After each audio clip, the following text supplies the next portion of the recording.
पाकिस्तान के गिलगित बल्तिस्तान में सतह मुर्तफ़ा देवसाई के उस पार स्कर्दू के शीला और रीबू के पहाड़ों से मैं हूँ ज़ाकिर जान बल्ती।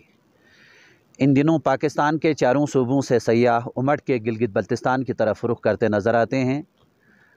वो यहाँ की रंगहाय बहार, हवाओं की ठंडक, फ़िज़ाओं की मस्ती, वादियों की खूबसूरती, आबशारों की दिलकशी, पर्वत पहाड़ों की सरमस्ती, दरियाओं की रवानी, चरागाहों की मुर्ग़ज़ारी और जमाल फ़ितरत के मुख्तलिफ़ पहलुओं समेत लोगों के माशी, मुआशरती और मारूज़ी हालात से लुत्फ़ अंदोज़ होते हुए दिखाई देते हैं।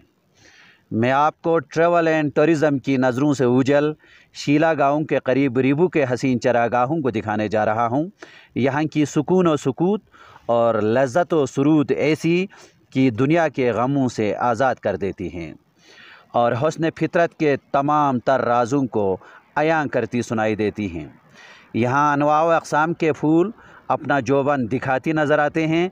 सर्दियों में यहाँ बर्फ़बारी इतनी ज़्यादा होती हैं कि 6 महीने इंसानी आमद-ओ-रफ़्त के लिए मुअत्तल रहती है। इन इलाक़ों को नायाब बूरे रीछ का मस्कन समझा जाता है। जंगली दरंदों ख़ासकर रीछ के हमलों से सालाना सैकड़ों की तादाद में माल मवेशियों का यहाँ ज़िया होता है।